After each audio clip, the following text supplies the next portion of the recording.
Budem to skúšať, koľko bude potrebné. Tiež som skúšal dohovoriť sa cez mobily, ale žiaden nemal signál. Skúsil som ich aj vypnúť a znova zapnúť.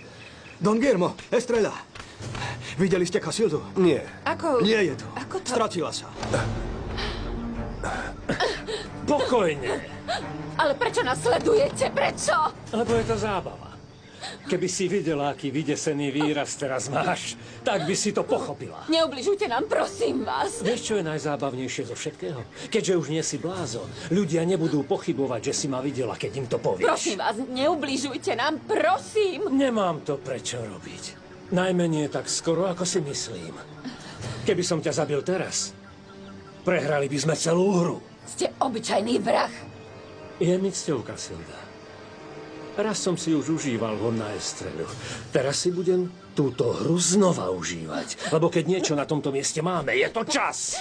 Pustite ma! V poriadku, len bež! Bež, Casilda, bež! Šialená Casilda, tu ju máte, patrón. Chytil som ťa ako za starých čias, spomínaš si? Pustite ma! Pustite ma, ja nie som šialená a vy si zaslúžite väzenie. Casilda! Casilda!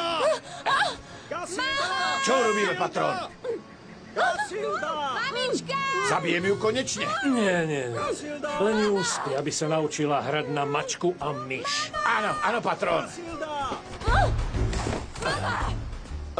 Ani som sa jej nedotkol, patrón. Poďme už. Ach, Bože, už to s nervami nevydržím. Čo urobí Elenita, keď sa dozvie, že Salvador a Carmita sa zobrali? Keď Bračo povedal Carmite, že Elenita žije, hneď sa ju vybrala hľadať. Musela ísť brániť svojho manžela a svojho syna. Nie, nemýlte sa, Don Bračo. To dieťa je Elenitino a nie vašej céry. Ach, Bože, pravda, že je Carmitino, veď má dokonca naše priezvisko. Čo ty myslíte? Keď si Salvador a moja dcéra mysleli, že seniorita Elena zomrela, hneď Čavitu zapísali ako svojho syna aj s ich priezviskami. To sme nevedeli. Nie. No, bolo to rozhodnutie mladých. Ale to nie je dobré. Mali počkať so zapísaním malého ako svojho syna. Ach, prepáč mi, Maura. Aj keď Don Bračo urobil chybu, keď mlčal, že je Elenita nažive, ty si najviac vinná, že si povedala takú veľkú lož, že zomrela. Ja viem a je mi to aj ľúto. Ale tu celá dedina vie, že mama Čavitu je Elenita. Môj syn! Chcú mi ukradnúť syna! Salvador a Carmita si chcú nechať môjho syna! Chcú mi ho ukradnúť! Chcú mi vziať moje bábätko! Nie!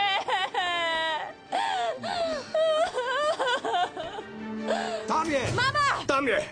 Je postrelená! Moju mamu zastrelili! Casilda! Mama! Casilda! Mama, je v poriadku! Žije! Počkajte. No tak žije! Len odpadla, nič viac. Mama, Pokojne, len mama, čo sa odpadla. stalo? Mama, čo sa ti stalo? Mama, preber sa, mamička. Preber sa, Casilda. Čo ti je, mama?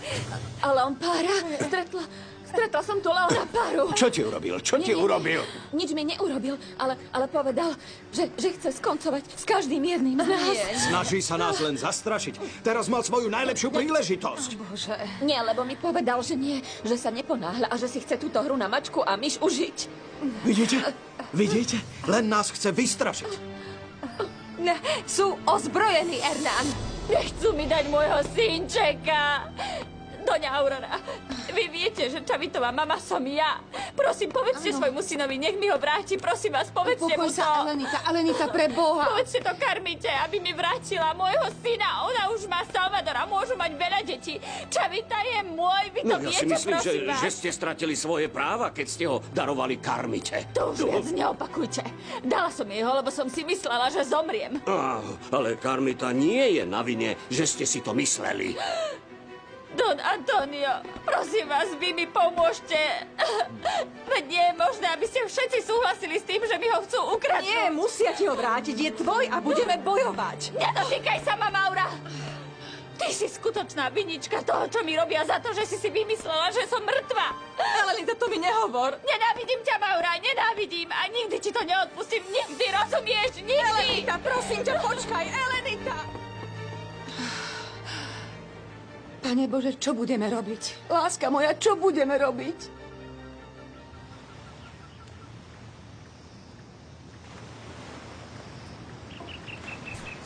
To Tvoja mama je už pokojnejšia. Zostala s Donom Guillermom v prístrežku.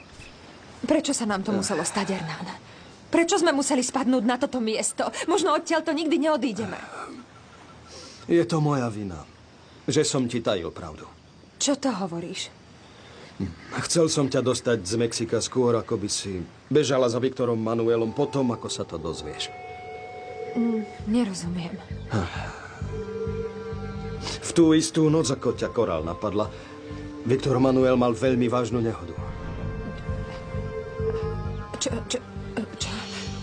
Akú nehodu? Prečo si mi nič nepovedal? Už som ti povedal, nechcel som, aby si za ním bežala. Povedz, žije? Áno, ale jeho auto sa zapálilo potom, ako nabúral. Viktor Manuel to prežil, ale jeho ruky sú úplne spálené. Čo sa deje? A prečo by sa malo niečo diať? Lebo vidím, že ste nervózni, ako by sa niečo stalo. Vravte, o čo ide? Nie, nič sa nedeje, Viktor Manuel, len sa ti zdá. Ukazujete mi presný opak. A keď sa niečo deje, chcem vedieť, o čo ide. Ach, synček, pre lásku Božiu, veď o nič nejde. Tvoje nervy ťa nútia vidieť veci, ktoré nie sú. Mama. Mercedes mi povedala, že si v poriadku, už ti vymenila obvezy. Kedy ma prepustíš z nemocnice? Keď to uznám za správne. Testy ti ukazujú anémiu. Čo, anémiu? To je vtip, alebo čo? Nie, nie je to vtip. Máš dosť nízky hemoglobín. Potrebuješ infúzie.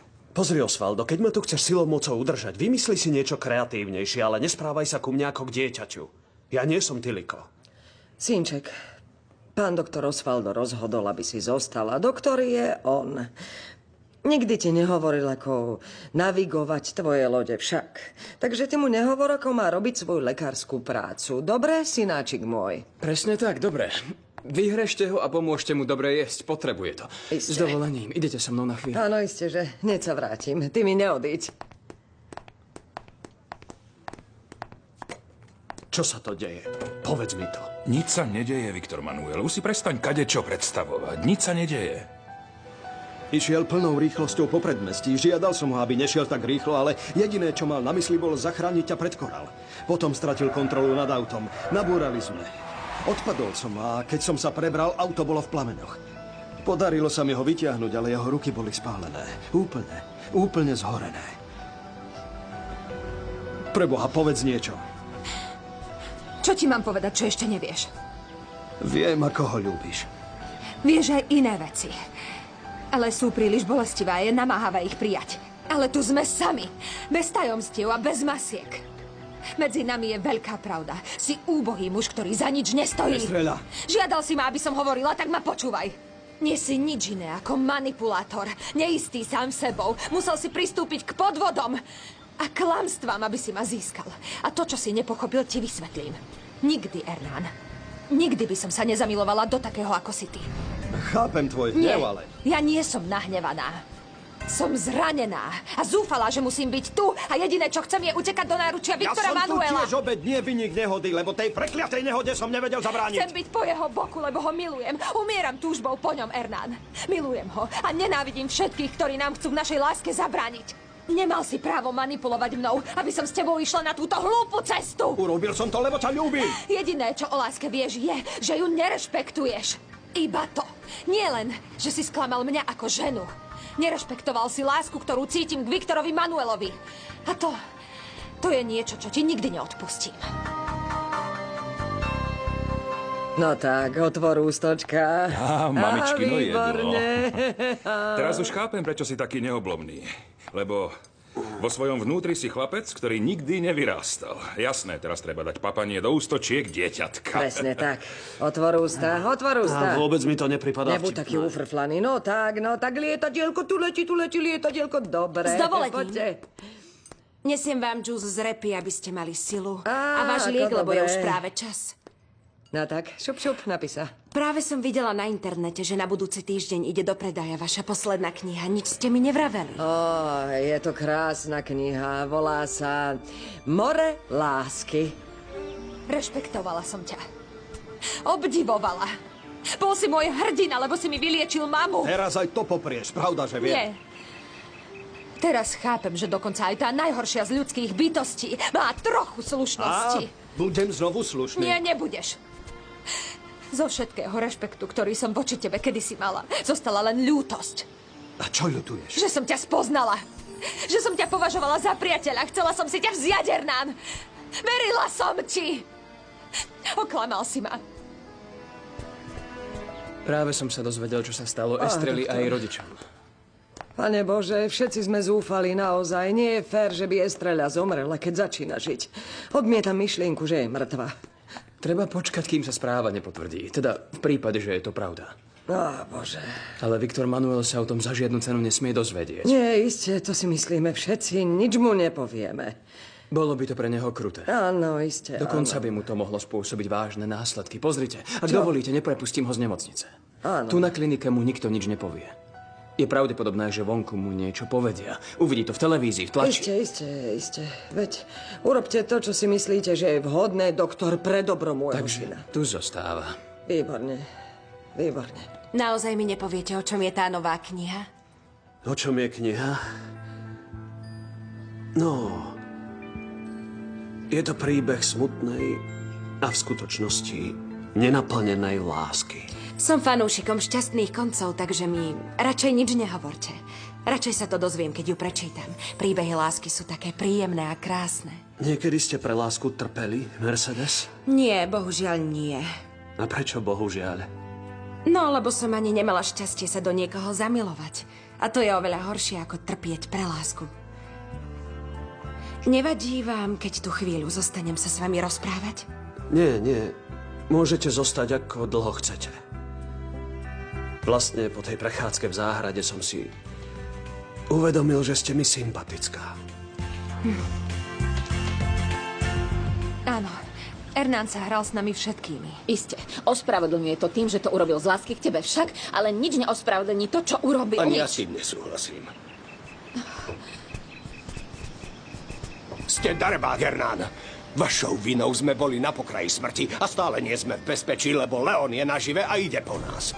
Zaslúžite si, aby som vám rozbil ústa. Nie je čas na bitku. Tak čo chcete, doktor? Aby sme vám zablahoželali k vášmu činu? To nežiadam. Len aby sme držali spolu, aspoň kým sme tu. Neznesiem ani sekundu navyše na tomto mieste. Ani Keď sekundu. odtiaľto odídeme živí, vytknete mi všetko, čo chcete. Ale teraz treba držať spolu, aby sme sa tým ľuďom postavili. Za mňa ti vravím, že ti nikdy neodpustím. Nikdy. O koľkej sa končí vaša zmena? Ó, nie. Dnes zostanem celú noc, lebo jedna sestrička ma požiadala, aby som ju zastúpila. A som rada, nechcem byť doma sama. Žijete sama, Mercedes? Áno. Naozaj? Áno. Viete, tým, že ste veselá a pokojná, myslel som, že máte veľkú rodinu. Neviem, strýkov, súrodencov. Nie. Ani rodinu, ani milenca, ani strýkov, ani sesternice. Mám jednoduchý život. Keď nepracujem, trávim čas čítaním a páčia sa mi príbehy lásky. Tváre naozaj vidíme, ale o srdciach nič nevieme. Ale chodte, nebuďte zlí, povedzte mi pravdu. Akú pravdu? Pri písaní posledného románu ste sa inšpirovali nejakou ženou. Na čo mi je život, keď nie som pri tebe, Viktor Manuel? Nemám ani nádej, že po mňa prídeš, že ma nájdeš, že ma zachrániš. Nemôžeš prísť po mňa, lebo ty sám ma v tejto chvíli potrebuješ. Chcem byť po tvojom boku. Chcem tvoje ruky zasypať boskami, pozerať ti do očí a povedať ti, že všetko bude v poriadku. Lebo keď sme spolu, všetko musí dobre dopadnúť. Chcela by som ťa svojimi slovami upokojiť. Viktor Manuel, odpusť mi. Odpusť mi, že som podnikla túto hlúpu cestu. Odpusť mi, že som tu, keď moja duša kričí, aby bola pri tebe.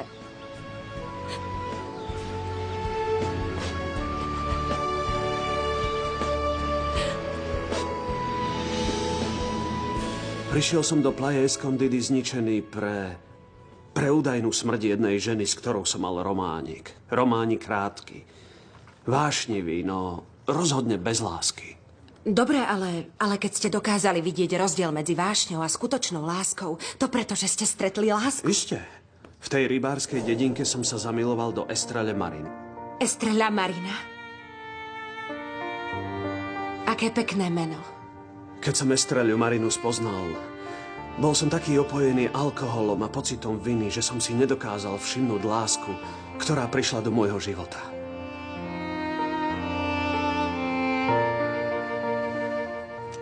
Nikdy nie je neskoro, keď príde láska. To áno.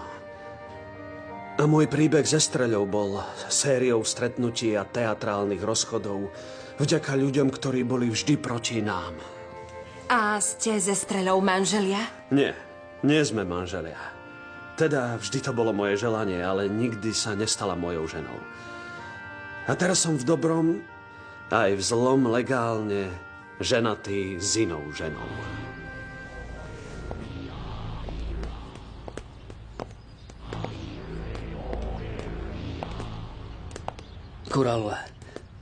Koral, ako sa máš? Pamätáš si ma? Som Santos. Santos Nieves. Tak ma bolí takto ťa vidieť. Koral, musíš reagovať a uzdraviť sa. Si príliš pekná, aby si svoje dni dožila tu v tomto blázinci. Pozri sa, ja milujem Orianu a to nepopieram. Ale nezabudol som na tvoje bosky.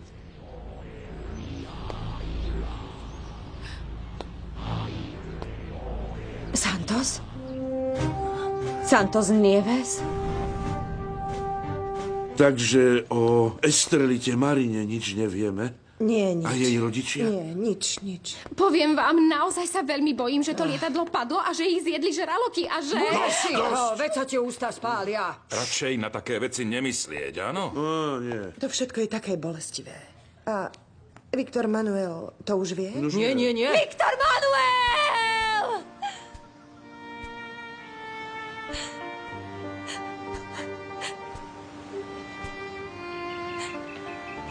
Na koho bude veľmi ťažké zabudnúť a dostať ju z môjho srdca a mysle.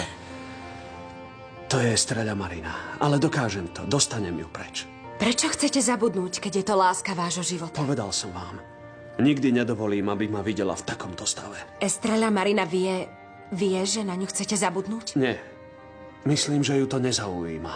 Podľa toho, čo hovoríte, vás miluje. A keď sa miluje, samozrejme, že záleží na strate lásky milovanej osoby. Odišla s iným mužom, Mercedes. Odišla. Keď vám to nevadí, rád by som zmenil tému. Tie spomienky sú bolestivé. Nepovedali sme mu to, aby sa jeho zdravotný stav nezhoršil. Je to najlepšie. Keď sa to Viktor Manuel dozvie ešte viac, upadne do depresie. Áno, iste. Chcem ho vidieť, ale keď je to vaše rozhodnutie, samozrejme, že mu nič Nie, radšej nie. A ty opatrne, Roselia, lebo si veľmi klebetná, môžeš môjmu synovi veľmi ublížiť. Ale kedy ste ma videli niečo si bola povedať? klebetná. Pozrite, veď som ako hrob. Môžem ho ísť pozrieť? Nie, vieš, o čo ide. Chcem, aby si chvíľu počkala, lebo teraz je s jednou veľmi milou sestričkou, ktorá ho našťastie hneď dostáva z depresie. Áno. V poriadku.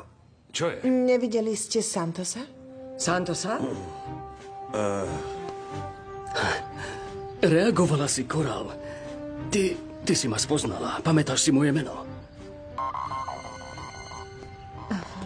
Kde som to? Čo je toto za miesto? Je to domov odpočinku. Prečo som takto oblečená? No, to je miestne nariadenie. Ale... Čo tu ja robím? Počkaj, spomínam si na to. Ty si odišiel do dediny. Do dediny. Áno, do Playa Escondida. Ale som znova tu, vrátil som sa. A prvé, čo som urobil, je táto návšteva. Dostaneš ma odtiaľto však. To iba tvoj manžel, alebo tvoj otec ťa môže dostať von. Môj manžel? Áno. Ja mám manžela? Áno, pokojne. Postupne si budeš spomínať na veľa vecí. Teraz musím ísť. Sľub mi, že ma prídeš každý deň navštíviť.